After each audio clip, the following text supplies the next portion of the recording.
Bill Brady with Ecclesia Framework, speaking to you about calling. I was thinking today about all of us having a destiny,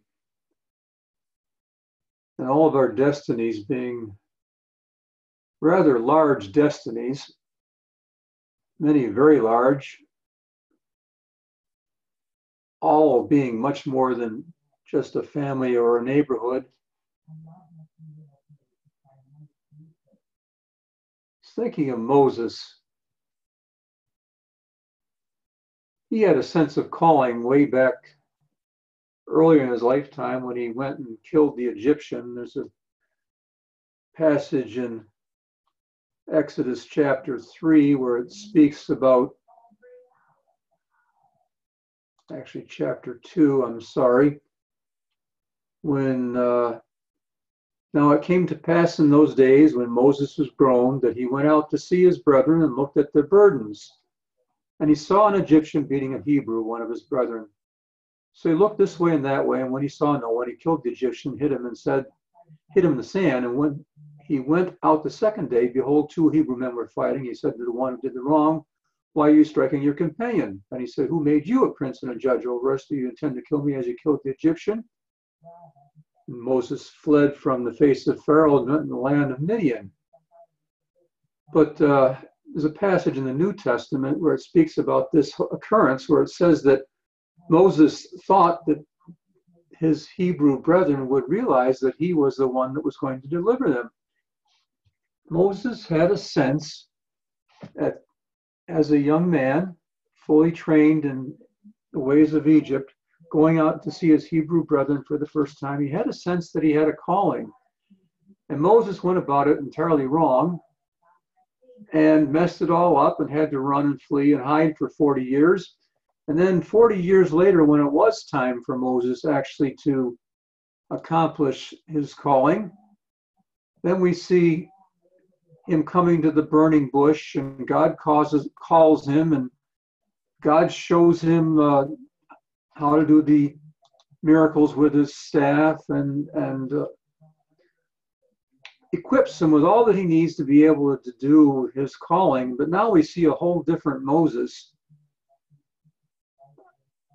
Then Moses said to the Lord, this is the same Moses that tried to do it on his own 40 years earlier. And now he's seen the burning bush, heard the voice of God, had a conversation with God, been given the ability to do miracles, been told what his mission is.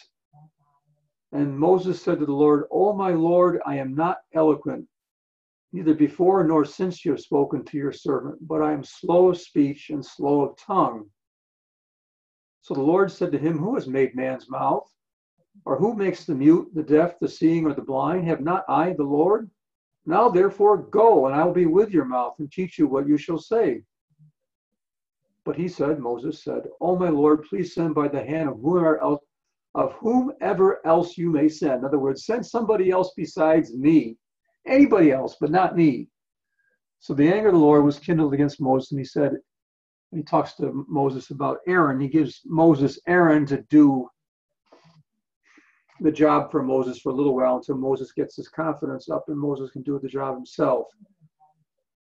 I'm just thinking about, it's very easy to have a calling and to tell somebody else you have a calling. But when the time comes to actually do it, it's a different thing. I think there's a lot of us that have a sense of a large calling on our lives in heavenly realms. And we're like Moses. I can't do it.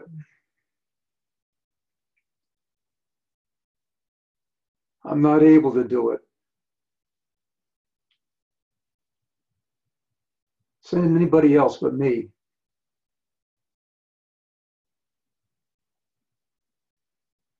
Thinking about that today.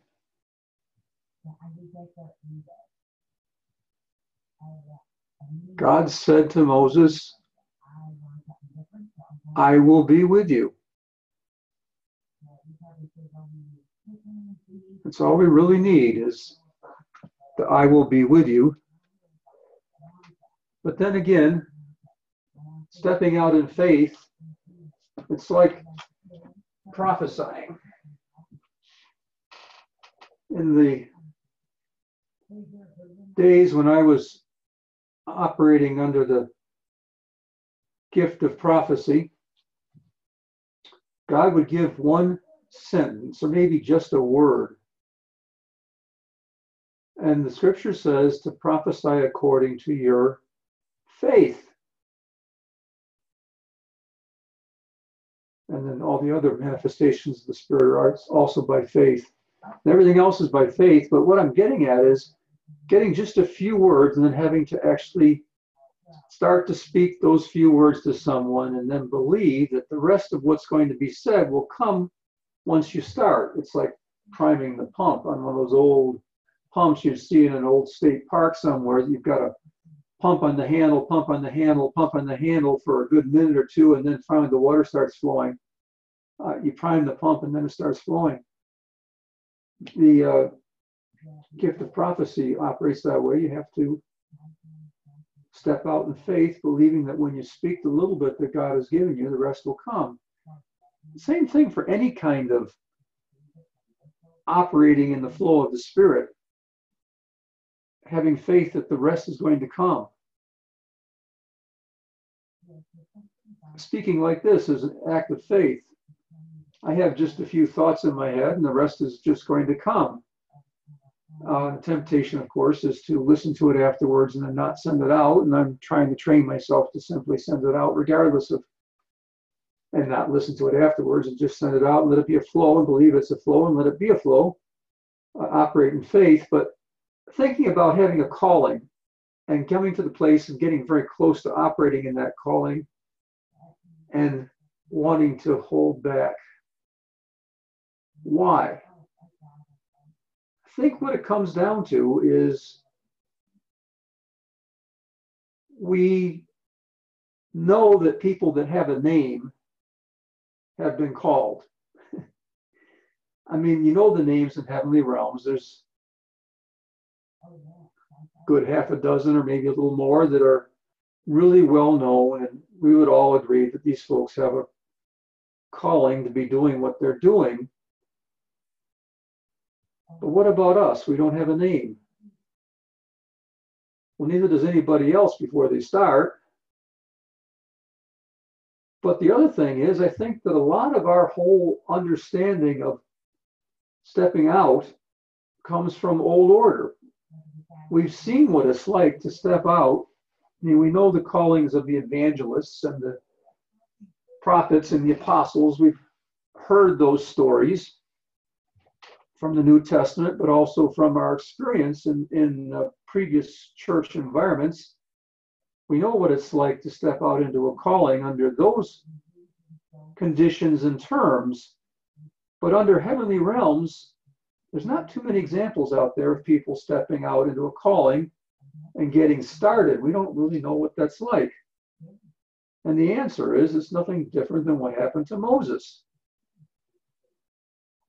You get a calling, God makes it clear, He equips you, and then you have to start. And you just plain have to start. Every one of us has a calling on our lives in heavenly realms that's going to change the lives of many other folks. I don't think any of us has a calling that's limited just to a family or a neighborhood.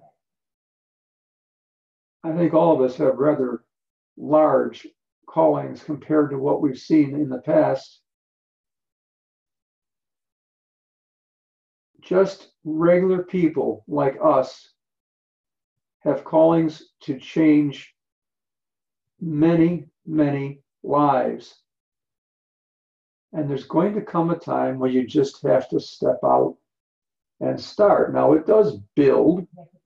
There is a growing, and you can be doing this and doing that, but there's still going to come a time when that final sense, that final calling that God has placed in your life, I mean, not just the building up to it, is going to actually start. And at that point, you have to begin and make a beginning. Got the example of Moses. Don't follow Moses' example. Just start. Everybody starts without a name. And actually, I think this is probably a whole movement of people without a name that have authority that individuals without a name in the past have never carried and never operated in. It's going to be a whole heavenly realms movement of people without a name, doing things that are much bigger than we've ever thought of someone doing without having a famous name. Brothers and sisters, this whole thing is different from what we've seen before. There's not too many that have passed this way before, that have stepped out and begun to work in their final heavenly realms calling. Not that there isn't a calling to galaxies and stars past this, and not that there's not more, but I think there's a whole lot of us that are really beginning. Not that we've never done anything before, but we're beginning the thing that we really, really were meant to do. And it's time to step up and just go ahead and operate in faith and confidence that when we open our mouth, the words will follow. When we do what we're called to do, the actions will happen. When we speak those words in heavenly places, things will happen. We really are kings and priests and legislating and oracles, and beyond that, to even things that are bigger and better beyond that. God really has called us, people that go to work every day and come home and have been doing that for years. He's calling us to things that are much bigger than what we've ever thought of before. We may have been aware of that calling before, but sometime soon we're actually going to be faced with having to start and having to make a beginning. And when that time comes, don't do a Moses. Oh my Lord, please send by the hand of whomever else you may send. And verse 14, the next verse of this chapter. So the anger of the Lord was kindled against Moses, and he said, is not Aaron the Levite your brother? And so God put together a brief plan B for Moses so Moses could get going. Now, God isn't going to necessarily get angry with us, but I think he's going to set up circumstances that are going to corner us to actually make our beginning. I think of Jonah. God said, go to Nineveh and proclaim the message to Nineveh. And Jonah didn't want to go, and he got on the boat and headed in the opposite direction. And God then got a storm going. And I think all of us want to avoid the storm that could get generated because we are holding back. A gentle storm, not one necessarily out of intent to hurt us in any way, just meant to get us back on track.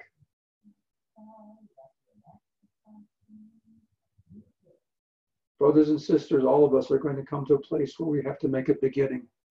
When that time comes, make a beginning and believe that God is going to step in when you start.